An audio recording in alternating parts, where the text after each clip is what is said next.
Olá, muito boa noite. A gente continua falando sobre essa tragédia que matou pelo menos 71 pessoas. O avião que transportava o time da Chapecoense a Medellín caiu no noroeste do país, onde o time catarinense disputaria a primeira partida da final da Copa Sul-Americana contra o Atlético Nacional. Informações iniciais dão conta de que a aeronave teria sofrido uma pane elétrica e as causas desse acidente já começaram a ser investigadas. Olha só, aqui em Minas, esse também foi o assunto nos grandes clubes de futebol. Nós vamos conversar agora ao vivo com meu colega André Salles. Muito boa noite, André. A Chapecoense tinha jogado há pouco tempo com o Cruzeiro e também com o Atlético, né, André? Exatamente, André. E aí a gente tem que falar dos efeitos, né, que essa tragédia teve para os times mineiros. E para começar essa história, é importante a gente falar dos momentos, das horas após o acidente. O Grêmio, que disputaria amanhã a decisão, a finalíssima, né, da Copa do Brasil contra o Atlético, solicitou à CBF o adiamento da partida. A gente tem que explicar também que o Grêmio tem uma relação muito próxima com a Chapecoense, com jogadores emprestados para o clube catarinense. E aí o Atlético, no mesmo momento, concordou, disse que não tinha clima nenhum para qualquer tipo de disputa. Então a CBF concordou, adiou. A partida que seria amanhã vai ser realizada no dia 7 de dezembro, ou seja, quarta-feira, só que da semana que vem. Além disso, a última rodada do Campeonato Brasileiro, e aí a gente está vendo as equipes mineiras, né, Cruzeiro e Atlético, enfrentando a Chapecoense pelo Campeonato Nacional. Essas partidas que seriam no fim de semana agora foram adiadas também, vão ser no fim de semana que vem, dia 11. E aí a gente fala de novo do Atlético, porque o Galo visitaria a Chapecoense em Chapecó, né, cidade da Chapecoense. E aí ainda não tem nenhuma informação, André, oficial por parte da CBF, mas é muito difícil imaginar que essa partida de fato aconteça. Só para a gente ter uma ideia, agora há pouco, né, no fim da tarde desta terça-feira, a assessoria de imprensa do Atlético divulgou uma nota mostrando que o clube é contrário à realização da partida por questões humanas, né, pela tragédia que aconteceu. Efeitos também para o Cruzeiro, cancelou o treinamento dessa tarde e só se reapresenta na manhã de amanhã, né, na manhã de quarta-feira. E aí, André, uma última informação só nessa primeira parte, a gente tem que falar dos jogadores envolvidos nessa tragédia que estiveram aqui em Minas Gerais, em clubes mineiros, há pouco tempo. Os atacantes, a gente está vendo aí, ó, Ananias e também o Kempis. O Ananias jogou pelo Cruzeiro, o Kempis aí, ó, jogou pelo América, inclusive estava brilhando com a camisa do Chapecoense, fazendo muitos gols. Foram dois jogadores que acabaram morrendo nessa tragédia. E aí está o goleiro Foma. Ele era reserva da Chapecoense, mas brilhou com a camisa da URT e ele conseguiu sobreviver a essa tragédia, André. Tá certo, obrigado pelas informações por enquanto. Xará, olha, o repórter Diogo Ramalho esteve na cidade do Galo. O time iria viajar hoje para Porto Alegre e jogar com o Grêmio na última partida da Copa do Brasil.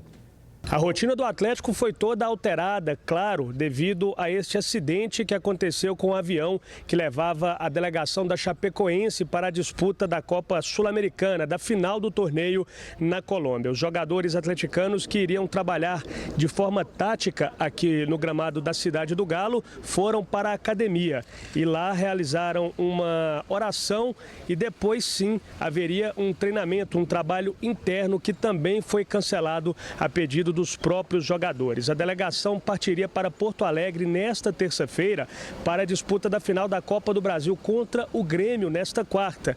Mas a CBF acabou também cancelando esta partida, a segunda da decisão da Copa do Brasil. Primeiro foi a pedido do Grêmio, depois o próprio presidente do Atlético, Daniel Nepomuceno, foi também ao Twitter, disse que não há nenhum clima para a disputa de uma partida de futebol, que o momento agora é de oração e apenas respeito. O diretor de comunicação do Atlético, Domênico Bering, falou em nome do clube.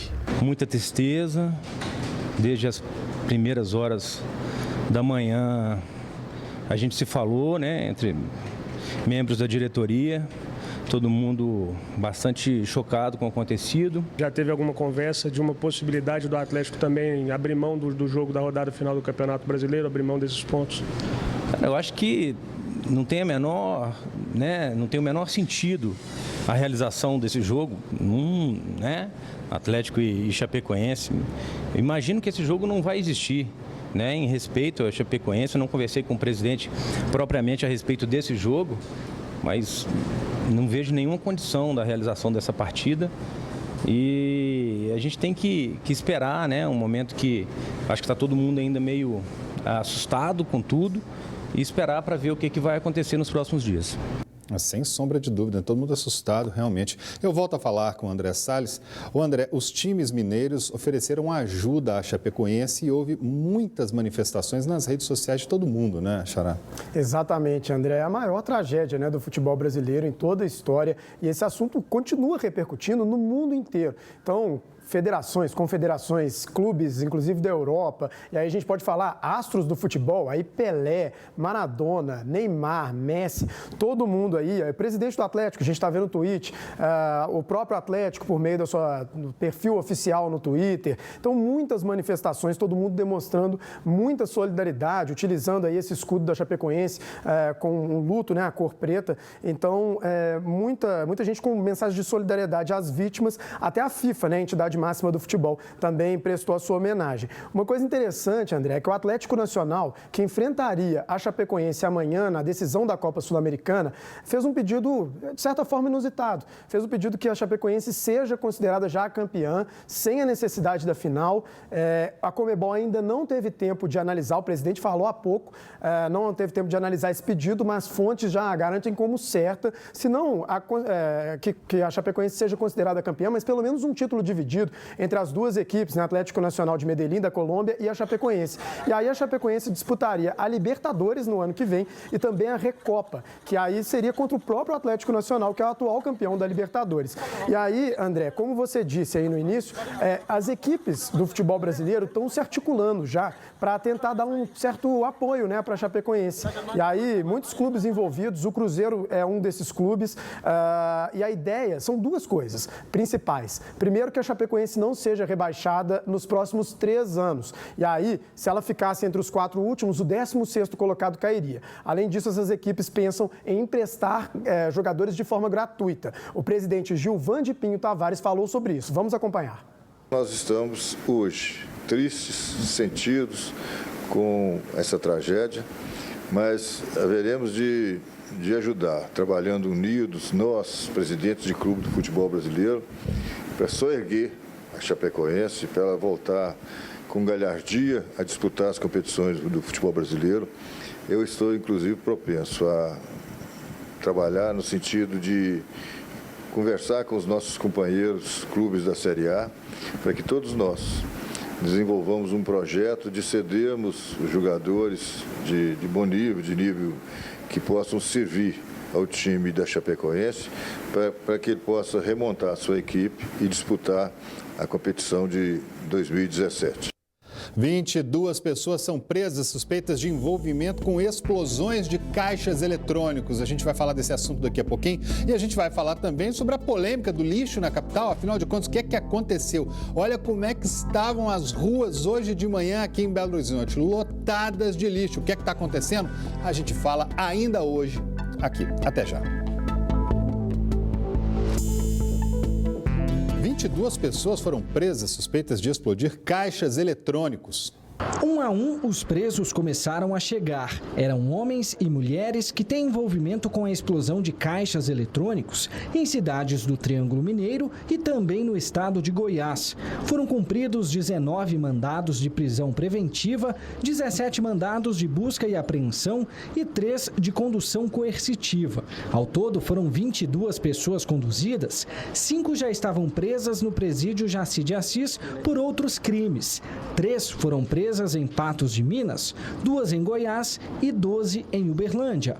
Esse é mais um trabalho da Força Integrada de Combate ao Crime Organizado que se mantém aqui em Uberlândia com a atuação da Polícia Federal, Polícia Civil, Polícia Militar, Rodoviária Federal e Sistema Prisional, que juntos conseguiram investigar esse chamado crime violento, que é o foco dessa força-tarefa, investigar os chamados crimes violentos, e no caso específico aqui, uma organização criminosa especializada no roubo a bancos, na explosão de caixas eletrônicas, que é um crime que infelizmente é um dos mais comuns que nós estamos vendo aí hoje na nossa sociedade.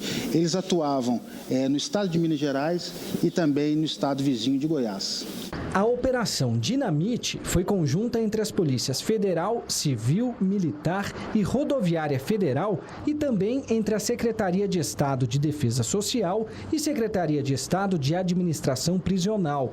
Foram apreendidos 3 coletes à prova de balas, radiocomunicadores, 2 escopetas, 3 pistolas, revólver, munições, carregadores, gavetas de caixas eletrônicos, uma nota de R$100 manchada pelo dispositivo de segurança dos bancos e também objetos usados para furar pneus de carros e facilitar a fuga de criminosos. Todos os presos e os materiais apreendidos foram trazidos aqui para a delegacia da Polícia Federal em Uberlândia. Os suspeitos seriam ouvidos e depois encaminhados para o presídio Jaci de Assis. Os suspeitos vão responder por organização criminosa, furto qualificado, posse de arma de calibre restrito, posse de explosivos, latrocínio tentado e roubo. Nós percebemos que esse não é o único grupo, está longe de ser o único grupo especializado nesse tipo de crime de explosão de caixas eletrônicos. A gente percebeu que eles têm uma dinâmica própria em que membros da organização atuam em outras organizações e vice-versa, quer seja no empréstimo de armamento, quer seja na própria execução da explosão. Um homem foi morto no sul de Minas durante uma discussão num bar. Richelli da Silva Mendes foi preso momentos após o crime. Ele é o principal suspeito de ter matado um homem de 34 anos no último sábado na cidade de Machado. O crime aconteceu nesse bar. De acordo com a polícia, o suspeito teria chegado ao local, arrastado a vítima para fora e desferido diversas facadas. Mas um fato curioso aconteceu logo em seguida. Um adolescente de apenas 14 anos voltou ao local e desferiu novas facadas contra a vítima. Reconhecido por testemunhas, ele tentou assumir sozinho a autoria do crime. De acordo com o delegado responsável pelo caso, a atitude do menor tinha o intuito de evitar que Richelli fosse acusado. O menor assumiria toda a ação, o que já é de praxe, já é comum, porque o menor alegava que não ficaria preso, porque era menor de idade, uma história que todos nós já conhecemos bem. A polícia conseguiu confirmar o envolvimento dos dois no assassinato após mais de 2 horas de interrogatório. Segundo o delegado, Richelli demonstrou muita frieza ao falar sobre o caso. Em quase meia página do depoimento ele nega os fatos, imputando tudo ao menor. Depois ele resolve falar a verdade após o interrogatório expor algumas contradições dele. Aí ele começa a falar que matou o rival por conta de uma desavença antiga, que ele já tinha tentado matar essa pessoa anteriormente com 6 disparos de arma de fogo. Falharam os 6, um revólver 38. Aí ele disse que resolveu pegar a faca dessa vez porque a faca não falha. Então, segundo a versão dele, seria como se estivesse matando um porco, que se fosse para matar, ele mataria de novo. Então não demonstra qualquer arrependimento e demonstra, ao contrário, um crime planejado. O delegado afirma ainda que a prisão do autor do homicídio é significativa, já que ele era considerado perigoso e estava envolvido em diversos crimes na cidade. Esse Richelli era uma pessoa problemática demais aqui na cidade. Desde quando era menor de idade, ele já tinha tentativas de homicídio, roubos constantes na cidade, tráfico de drogas. E depois que ficou maior de idade, ele ficou conhecido aqui em Machado por ter gravado um vídeo, né, desafiando a PM que ele ia preso, logo depois saía. E por sair cantando aqui da delegacia, que estava livre, uma situação que não foi possível ratificar o flagrante dele. Então ele é uma pessoa extremamente complicada e no último dia ele estava preso por uma prisão preventiva, salvo engano, relacionada a roubo. Aí ele saiu no dia 1º de novembro. Então menos de 30 dias ele foi lá e comete um homicídio. Então uma pessoa extremamente complicada e extremamente perigosa. Que coisa, hein? E olha, depois do intervalo você vai entender por que a nossa capital está sem coleta de lixo. Nós voltamos já.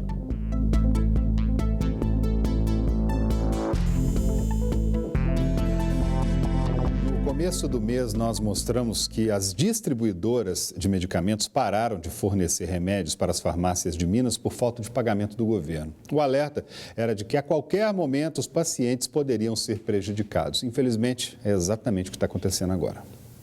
Há pelo menos um mês, essa tem sido a angústia de Rosângela, viúva há 1 ano, mãe de 3 filhos, entre eles Iago, de 15 anos, que precisa de um medicamento que está em falta e sem previsão de chegada na Secretaria Estadual de Saúde, que por meio da Justiça estava até então fornecendo o remédio. Aos 8 anos de idade, Iago foi diagnosticado com uma doença chamada Niemann-Pick tipo C, rara e degenerativa, que que, segundo a medicina, impede o paciente de metabolizar moléculas gordurosas dentro das células. De acordo com a faixa etária, a gente vai ter manifestações clínicas diferentes.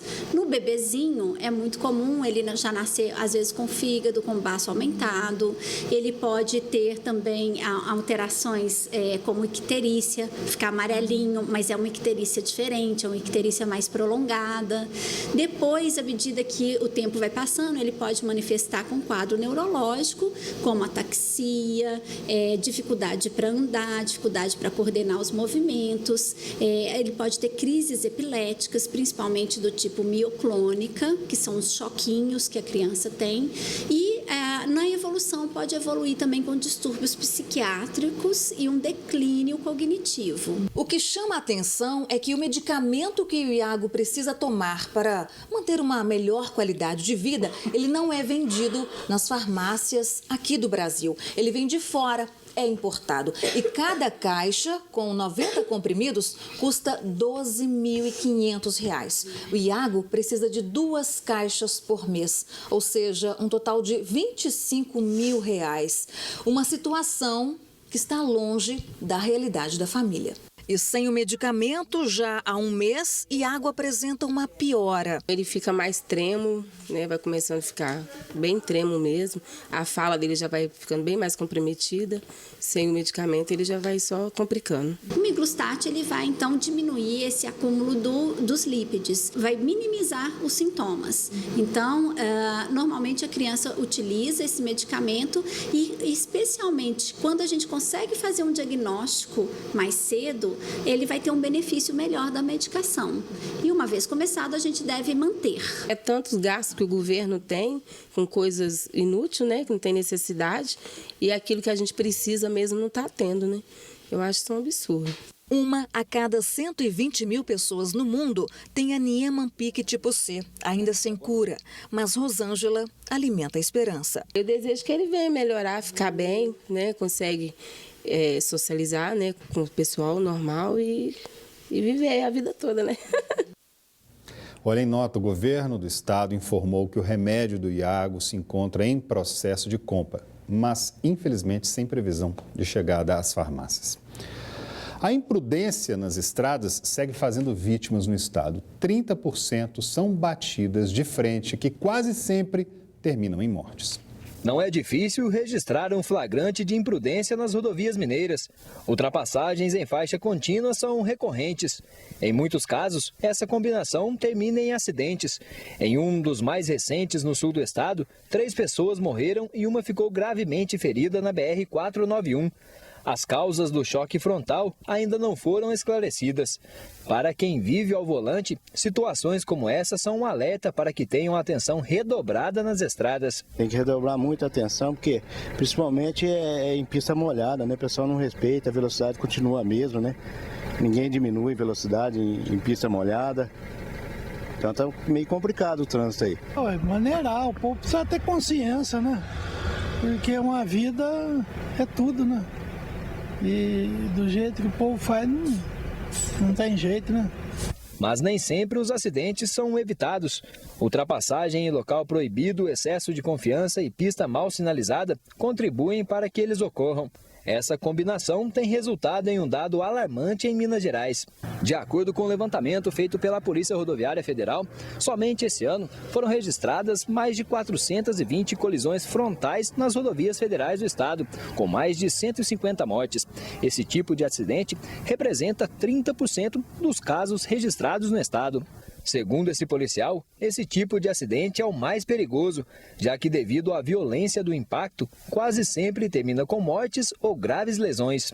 É um acidente extremamente grave, porque os veículos, principalmente deslocando em sentido contrário, né, somam ali a velocidade dos dois, a deformação dos veículos é muito grande e chega a atingir o habitáculo, causando lesões graves ou até óbitos dos ocupantes dos veículos. A presença de equipamentos de segurança como o cinto e airbag podem até reduzir efeitos da batida, mas nem sempre isso acontece.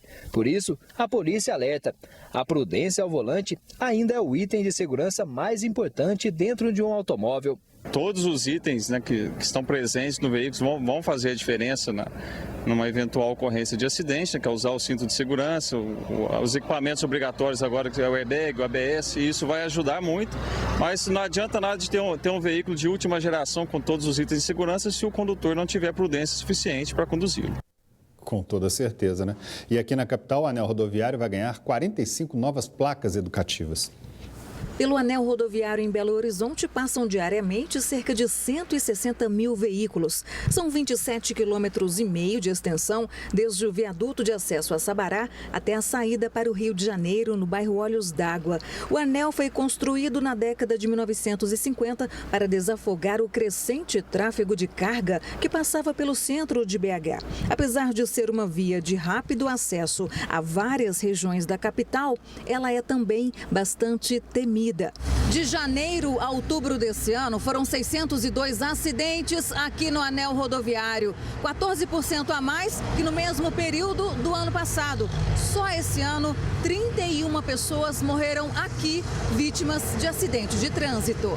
E para conter o alto número de acidentes e vítimas, o anel vai ganhar a partir de agora 45 novas placas educativas no trecho de 15 quilômetros entre a região leste e o bairro Califórnia, na região noroeste, sob a administração do DENIT. O objetivo é conscientizar o motorista de que ele, com uma direção mais segura, mais consciente, ele pode evitar os acidentes de trânsito. O objetivo é sensibilizar esse motorista, é fazer com que esse motorista sinta-se pertencente ao trânsito e saiba que é necessário realmente modernização no anel rodoviário. Contudo, a gente precisa da prudência desse motorista ao dirigir na rodovia. Mas a Polícia Militar Rodoviária também chama a atenção para os pedestres que muitas vezes insistem em ignorar as passarelas. Pedestres estão vindo a óbito no anel rodoviário, atravessando muito próximo das passarelas.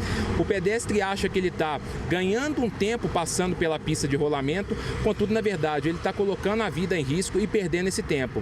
Então, esses acidentes devem-se principalmente à imprudência de condutores, motoristas e até mesmo de pedestres. Belo Horizonte amanheceu hoje coberta de lixo. Ninguém viu coleta hoje nas ruas, né não, André Salles? O que foi que aconteceu, hein? Exatamente, André. Eu não vi, você não deve ter visto, nosso telespectador também. Uma decisão da Justiça, uma decisão bem polêmica, fez com que a cidade amanhecesse sem o serviço de coleta de lixo. É isso que a gente está vendo aí nas imagens, ó. Lixo amontoado, esses sacos, no centro da cidade, situação bem complicada. E quando eu falo que a decisão é polêmica, é porque ainda não se sabe ao certo. Tem essa dúvida se os garis são proibidos agora, por essa decisão, de estarem ali na parte traseira, né, dos veículos de recolhimento de lixo o tempo todo, ou se é só apenas naquele trajeto dos centros, né, de coleta de lixo até o local em que eles realmente vão trabalhar. Mas a notícia boa para o telespectador é que o serviço será retomado já na noite desta terça-feira e os dois órgãos, né, as duas partes, SLU e Ministério do Trabalho, vão fazer uma reunião para adequar aí essa coleta. André? Tem que pensar direito para não deixar a cidade toda suja. Obrigado pelas informações, André. Informações, André. Informações, André. Informações, André. Informações, André. Informações, André. Informações, André.